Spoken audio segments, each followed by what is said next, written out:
오늘의 핵심은 간단합니다. AI 에이전트는 답변 기능이 아니라 파일을 읽고 도구를 호출하고 기억을 남기며 비용을 쓰는 실행층으로 올라왔습니다. 오늘 크게 봐야 할 단어는 에이전트입니다. 이제 질문은 어떤 모델이 더 똑똑한가에서 어떤 도구를 열어주고 무엇을 기억하게 하며 실패를 어디서 멈출 것인가로 옮겨갑니다. AI 뉴스를 따로 보면 산만해 보입니다. 하지만 가운데에 에이전트를 놓으면 클로드의 안전성 개발자 하네스 클라우드 컴퓨트 보안 표면이 하나의 운영 지도로 연결됩니다. 오늘 묶음에서 반복되는 단어는 모델이 아니라 하네스입니다. 같은 LLM을 써도 어떤 기억을 붙이고 어떤 도구를 열어주느냐에 따라 제품의 위험과 가치가 동시에 달라집니다. 챗봇은 말의 품질을 보면 됐습니다. 에이전트는 답한 뒤 무엇을 실행했는지 그 실행이 어떤 권한과 비용으로 이어졌는지까지 봐야 합니다. 이 변화는 갑자기 생긴 게 아닙니다. 대화형 LLM에서 RAG 코파일럿 툴 호출을 거치며 이제는 메모리와 권한 설계가 앞줄에 섰습니다. 이번 브리핑은 8개 출처를 하나의 방향으로 묶었습니다. 반복되는 결론은 단순합니다. 에이전트의 가치는 모델 단독이 아니라 실행 환경 전체에서 결정됩니다. 클로드 블랙메일 논란은 자극적인 제목만 볼 일이 아닙니다. 중요한 건 모델이 어떤 역할을 받았고 어떤 정보와 목표를 받았고 어디서 사람이 개입할 수 있었는지입니다. 에이전틱 메모리 논의는 질문의 축을 바꿉니다. 다음 모델이 얼마나 좋아지는가 보다 누가 모델 주변의 기억과 도구와 승인 흐름을 더 잘 설계하는가가 실전 질문입니다. 컨트롤룸 화면으로 보면 4개 패널이 동시에 켜집니다.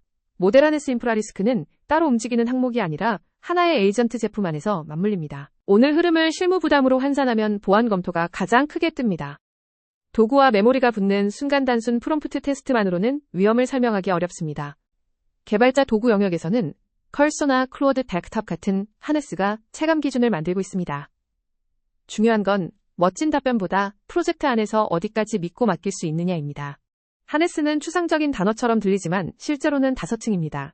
이 중 하나만 약해도 에이전트는 똑똑하지만 불안한 도구가 됩니다. AI 에이전 시큐리티 서페이스 논의는 프레임을 정확히 바꿉니다. 텍스트 인터페이스에서는 말이 문제였지만 에이전트에서는 말 다음에 도구 호출과 저장된 기억이 문제가 됩니다. 기존 보안은 모델이 무슨 말을 하는지에 집중했습니다. 에이전트 보안은 모델이 어떤 버튼을 누르고 어떤 기록을 남기며 어떤 외부 시스템을 건드렸는지까지 추적해야 합니다. 중반의 큰 단어는 메모리입니다. 기억은 에이전트를 더 유용하게 만들지만 동시에 무엇을 저장했고 누가 볼 수 있으며 언제 지울 수 있는지라는 질문을 데려옵니다. 요약 기능은 당장 편하지만 에이전트 안에서는 위험이 커집니다. 잘못 추론된 액션 아이템이 그대로 티켓 이메일 배포 명령으로 이어질 수 있기 때문입니다.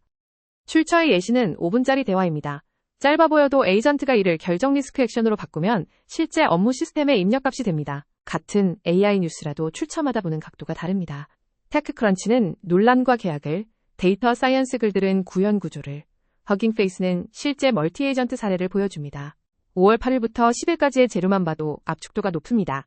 메모리 용어 엔지니어 역량 안전성 컴퓨트가 사흘 안에 한꺼번에 올라왔습니다. LLM 엔지니어에게 필요한 주제글은 교육 콘텐츠처럼 보이지만 실은 운영 체크리스트에 가깝습니다. 용어를 아는 문제가 아니라 제품 판단을 같은 언어로 할 수 있느냐의 문제입니다. 실무 우선순위는 화려한 튜닝보다 평가와 보안 쪽으로 기웁니다. 에이전트가 도구를 쓰기 시작하면 성능보다 검증 가능한 행동이 더 비싼 문제가 됩니다. 대형 컴퓨트 계약 보도는 단순한 기업 뉴스가 아닙니다. 에이전트가 더 오래 실행되고 더 많은 도구를 호출할수록 컴퓨트는 제품 기능의 상한선이 됩니다. 클라우드도 성격이 바뀌고 있습니다. 웹 요청을 처리하는 공장에서긴 추론과 반복 실행을 감당하는 추론 공장으로 이동하는 중입니다. 머신화책 사례는 에이전트가 문서 요약에만 머무르지 않는다는 걸 보여줍니다. 제조 현장의 STF 파일처럼 구조화된 입력은 코드가 처리하고 판단 흐름은 에이전트가 엮는 방식입니다. 머신화책과 흥미로운 이유는 숫자가 분명하기 때문입니다. CNC 가능성 판단을 30분 이상 걸리던 수작업에서 30초 수준의 자동 분석으로 줄이겠다는 목표를 제시합니다. 좋은 에이전트 설계는 모든 일을 LLM에게 던지지 않습니다. 확정적인 계산은 코드가 맞고 애매한 판단과 설명은 에이전트가 맞는 분업이 더 안정적입니다. 도입을 고민한다면 화면을 4칸으로 나누면 됩니다. 데이터 도구 메모리 운영을 각각 점검해야 에이전트의 편리함이 사고 비용으로 바뀌지 않습니다. 에이전트를 붙일 때 첫 구현이 멋진 자동화일 필요는 없습니다. 어떤 도구를 어떤 범위로 호출했고 누가 승인했는지 남기는 로그가 먼저 있어야 합니다. 메모리 기능을 켜는 순간 프라이버시 질문이 따라옵니다. 무엇을 기억하는지 보여주고 사용자가 지울 수 있게 만드는 흐름은 선택 기능이 아니라 기본 통제 장치입니다. 에이전트 도입에서 가장 현실적인 기준은 승인선입니다. 읽기와 초안은 자동화할 수 있지만 돈과 고객 데이터와 운영 변경은 사람이 한번 잡아줘야 합니다. 권한은 읽기에서 실행으로 갈수록 급격히 무거워집니다. 특히 execute 단계는 비용 보안 서비스 장애가 한 번에 연결되기 때문에 별도 격리가 필요합니다. AI 용어집 기사는 초보자용 글처럼 보이지만 팀 협업에는 꽤 중요합니다. 같은 RAG를 말하면서 누군가는 검색 증강을 누군가는 내부 문서 챗봇 전체를 떠올릴 수 있습니다. 오늘 브리핑의 결론은 이 문장에 가깝습니다. 에이전트를 모델 구매로만 접근하면 빠르게 만들 수는 있지만 오래 운영하기는 어렵습니다. 마지막으로 오늘 바로 열어볼 항목은 3가지입니다.